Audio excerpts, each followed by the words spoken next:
శ్రీమతి నమః. రేపు శని త్రయోదశి కదా, ఏం చేసుకోవాలి, పూజ ఏ విధంగా చేసుకోవాలి, అభిషేకం ఏ విధంగా చేసుకోవాలని చెప్పి అడుగుతున్నారు. మీకు ఇంటికి దగ్గరలో ఏదైనా ఆలయం ఉంటే, అక్కడ నవగ్రహ ప్రతిష్ఠ గనక ఉంటే అక్కడ అభిషేకం చేసుకోవచ్చు. లేదు అంటే ఈ తూర్పు గోదావరి జిల్లా, పశ్చిమ గోదావరి జిల్లాలో చాలా దేవాలయాలు ఉన్నాయి శనేశ్వరుడికి సంబంధించి. ఒకవేళ శనేశ్వరుడికి సంబంధించి ఆలయం మీకు ఎక్కడా కనిపించకపోతే నారసింహస్వామి వారి ఆలయంలో కూడా మనం పూజ చేయించుకోవచ్చు. చాలా చోట్ల నవగ్రహ ప్రతిష్ఠ ఉంటుంది కాబట్టి అక్కడికి వెళ్ళి అభిషేకం చేయించుకోండి. అయితే అందరూ అడిగేది ఏంటంటే, అభిషేకం చేయించుకున్న తర్వాత కాళ్ళు కడుక్కోవాలా అని అడుగుతారు.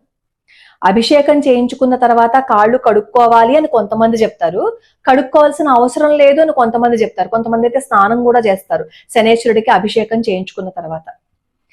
ఒకవేళ మనం చెయ్యాలి అని అనుకున్నాము అని అనుకోండి, చేసేస్తే ఆ శంక తీరిపోతుంది.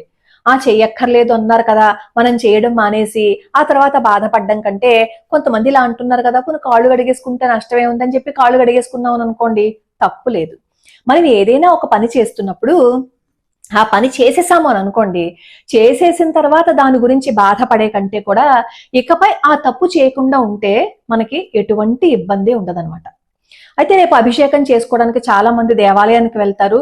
శనేశ్వరుడి ఆలయాలు చాలా రష్ గా కూడా ఉంటాయి. రేపు డబ్బాలతో తీసుకొచ్చి అభిషేకం చేసేస్తూ ఉంటారు ఆ నూనెతోటి శనేశ్వరుడికి. కానీ ఎప్పుడు అలా అభిషేకం చేయకూడదు, డబ్బాలతో పోసేయకూడదు. ఒక చిన్న గిన్నెలోకో లేదు అంటే ఒక చిన్న వేరే పాత్రలోకో తీసుకుని దాంతో మనం అభిషేకం చేసుకోవాలి తప్ప డబ్బాతో ఉంపేయకూడదు ఎప్పుడు. అయితే శనేశ్వరుడికి అభిషేకం చేయించుకుంటే మనకి ఏవైనా కష్టాలు ఉంటే అవి పోతాయా అని కొంతమంది అడుగుతున్నారు. పోతాయా అని అనుమానంతో చేయకండి, పోతాయి. మన పెద్దవాళ్ళు, మన ఋషులు ఇవన్నీ మనకు గుర్తునే చెప్పారా చెప్పండి? వాళ్ళు దర్శించి చెప్పినవి ఇవన్నీ. ఆ మాటల్ని మనం కొట్టిపడేయకూడదు కదా. కాబట్టి మనకు వచ్చిన కష్టం దీనివల్ల పోతుంది అనే నమ్మకంతో మనం ఏం చేసినా సరే ఆ కష్టం నుంచి మనం బయటపడే మార్గం మనకి కనిపిస్తుంది. ముఖ్యంగా ఏలినాటి శని ఉన్నప్పుడు, అలాగే అర్ధాష్టమ శని ఉన్నప్పుడు ఎలా పీల్చి పిప్పి చేసేస్తారో తెలుసా? మనకి సుఖము అనేది ఉండనివ్వరనమాట. ఎవరో ఒకరు ఏదో విధంగా మాట్లాడుతూ ఉంటారు, ఇంట్లో గొడవలు జరుగుతూ ఉంటాయి, బాధలు, కష్టాలు, ఇంకా నేను భరించలేకపోతున్నాను, నా వల్ల కాదు అనే స్థితికి తీసుకెళ్తారు. అలాంటి సమయంలోనే కాస్త మనం సంయమనం పాటించాము అని అనుకోండి, తర్వాత జీవితం అంతా చాలా అద్భుతంగా ఉంటుంది. కష్టం వచ్చినా, బాధ వచ్చినా సరే మనం షార్ట్ టెంపర్ మీద ఆలోచించి నిర్ణయం ఎప్పుడూ తీసుకోకూడదు. అలా తీసుకుంటే జీవితమే సర్వనాశనం అయిపోతుంది. మనకి ఏదైనా కష్టం వచ్చినా, బాధ వచ్చినా శాశ్వతంగా అది అలా ఉండిపోదు. కష్టం తర్వాత సుఖం, సుఖం తర్వాత కష్టం, ఇదంతా ఒక సర్కిల్, అలా తిరుగుతూనే ఉంటాయి. ఏ మనిషి ఒకే స్థితిలో ఎప్పుడు ఉండిపోరు, అది మాత్రం గుర్తుపెట్టుకోండి. ఎప్పుడు భగవద్ ధ్యానం చేసుకుంటూ, భగవంతుణ్ణి స్మరణ చేసుకుంటూ ఎప్పుడైతే భగవంతుడి పాదాలు పట్టుకుంటామో మనకి మనోధైర్యం అనేది వస్తుంది. భగవంతుడు మనకు అలాంటి అనుగ్రహాన్ని ఇస్తాడు. ముఖ్యంగా ఈ శని త్రయోదశి రోజు మాత్రం ఎవరికైతే అర్ధాష్టమ శని ఉంటుందో, ఎవరికైతే ఏలినాటి శని ఉంటుందో వాళ్ళ అభిషేకాలు చేయించుకోండి. అలా అభిషేకం చేయించుకోవటం ద్వారా మనకి ఉన్న కొన్ని కష్టాలు తీరిపోతాయి. తీరిపోతాయా అని అనుమానంతో వెళ్ళి చేయకండి, తీరిపోతాయి అంతే. అలా ప్రతి శనివారం కూడా చాలా మంది ఈ శనేశ్వరుడి ఆలయానికి వెళ్ళి అభిషేకం చేయించుకుంటూ వస్తారు.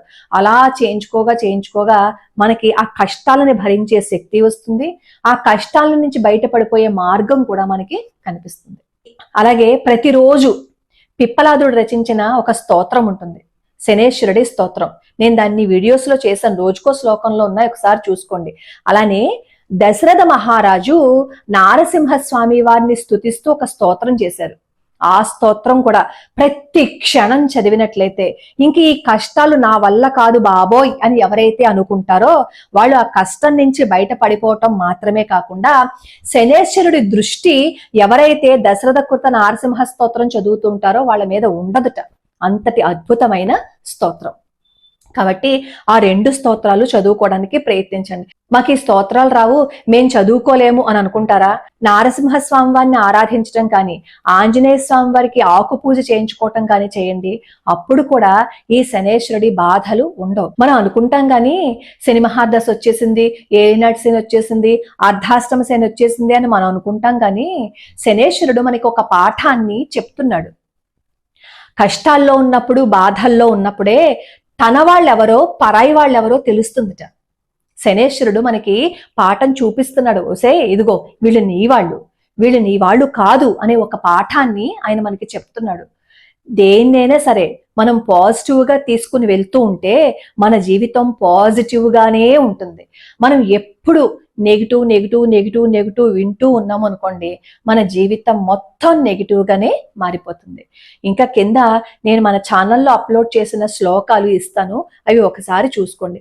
లోకా సమస్త సుఖినో భవంతు, సర్వే జనా సుఖినో భవంతు.